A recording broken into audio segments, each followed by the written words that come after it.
Welcome to time pass loggers. நீங்கள் நம்ம எங்கே வந்துருக்கோம் பார்த்தீங்கன்னா வாடிப்பட்டியோட ஒரு ஃபேமஸான கோயில் தான் வந்திருக்கும். அது எந்த கோயில் இருந்தால் நீங்கள் கமெண்ட்டில் சொல்லுங்கள். அதை கண்டுபிடிக்க நான் ஒரு க்ளூ தரேன். அந்த கோயிலோட திருவிழா ரொம்ப கிராண்டாக நடக்கும் வாடிப்பட்டியில். அந்த கோயில் திருவிழா கலந்துக்கிற ஆளே கிடையாது. அது எந்த கோயில் இருந்தால் கமெண்ட்டில் சொல்லுங்கள். தெரியலனா ஃபுல் வீடியோ ஸ்கிப் பண்ணாமல் பாருங்கள். டேய் வாங்கடா, அங்கேருந்து இடம் பண்ணிக்கிறீங்க. உங்களாச்சும் ஒரு வீடியோ கூட உருப்படியாக இருக்கும் இல்லடா. அதே நான் சொல்லிட்டு திரும்ப அதே சொல்லிட்டு இருக்கேன். வாங்க கோயிலுக்கு போய் கோயில் எப்படி இருக்குன்னு பார்ப்போம்.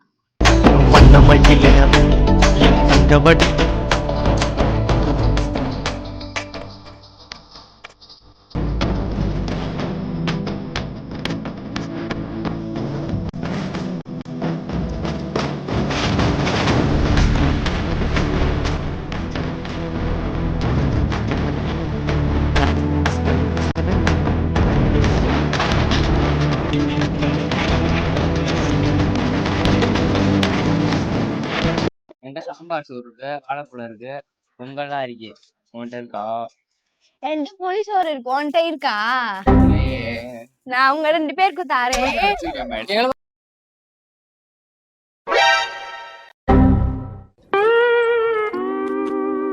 ஃப்ரெண்ட்ஸ், இந்த கோயில் வந்து நீங்கள் நிறையா யூடியூப் சேனல் பார்த்துருப்பீங்க, நிறையா வீடியோஸில் பார்த்துருப்பீங்க, ரீல்ஸில் பார்த்துருப்பீங்க.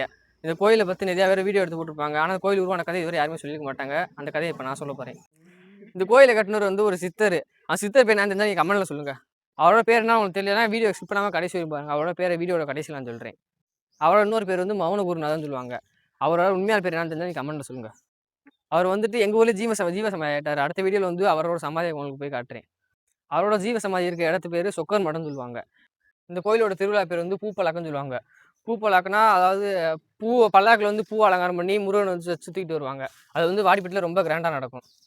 பூப்பல்லாக்கு வேற என்ன பல்லாக்கு இருக்கு? பட்டு பல்லாக்கு. பட்டு பல்லாக்கு வேற படாத பல்லாக்கு. இப்படித்தான் பேசக்கூடாது. கல்லர் மடத்துல கொண்டு வந்து இறக்கி வைப்பாங்க. அன்னைக்கும் கூட்டமா இருக்கும். நைட்ல நல்லா இருக்கும். நைட்டு ஃபுல்லா நல்லா 12 மணிக்கிட்ட ஆகிரும் அதை கொண்டு வந்து வைக்கிறதுக்கே. அங்க வந்து கலர் மடத்துல இறக்கி வச்சு சாமி கும்பிட்டு முடிச்சுட்டு அதுக்கப்புறம் நெக்ஸ்ட் நாள் தான் பூ பல்லாக்கு.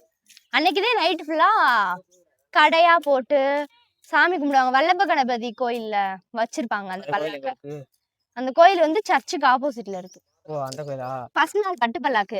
பட்டு பல்லாக்குல வந்து முருகனை வந்து பட்டுல அலங்காரம் பண்ணி கொண்டு வந்து பட்டு பல்லாக்குல வல்லப கணபதி கோயில்ல இருந்து தூக்கிட்டு வந்து இங்க வைப்பாங்க. கலர் மடத்துல வைப்பாங்க. கலர் மடத்துல இருந்து நெக்ஸ்ட் நாள் தான் தூக்கிட்டு போவாங்க. பூ பல்லாக்கு அப்பதே பூ பல்லாக்கு வந்து பூவுல அலங்காரம் பண்ணி சாமி ஃபுல்லா உள்ள இருக்கும். பூல அலங்காரம் பண்ணி வல்லப கணபதி கோயில்ல வச்சிருப்பாங்க. அங்க இருந்து வல்லப கணபதி கோயில்ல வச்சிருப்பாங்க. அங்க இருந்துதே பூ பல்லாக்கு தூக்குவாங்க. நைட்டு 1 மணிக்கு மேல ஆகிரும்னு நினைக்கிறேன். பூ பல்லாக்கு தூக்கிட்டு வந்து ஃபுல்லா வாடிப்பட்டி எல்லா சைடும் சுத்திட்டு 6 மணி கிட்ட வந்துரும். 5:30 6 மணி கிட்ட அடுத்து கொண்டு வந்து கோயில் வைப்பாங்க. சித்தரோட பேர் வந்து சொக்கையா சாமின்னு சொல்லுவாங்க. இன்னொரு பேர் வந்து மௌன சித்தர். மௌன சித்தர் எதுக்கு பேர் வச்சிருக்காங்கன்னா அவர் அதிகமாக மௌனமாக இருப்பார், யார்ட்டையும் பேச மாட்டாரு. அதனால அவரோட பேர் மௌன சித்தர்.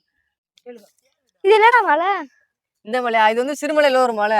இந்த கோயில்ல இருந்து கார்த்திகை எப்போ போய் தீபம் ஏற்றுவாங்க. நேற்றுக்கிழமை காண்டி திரி நெய் அப்புறம் அந்த மிச்ச ஐட்டம், அது விளக்கு தேவையான ஐட்டம்லாம் கொண்டு வந்து கார்த்திகை எப்போ போய் தீபம் ஏற்றுவாங்க மலையில.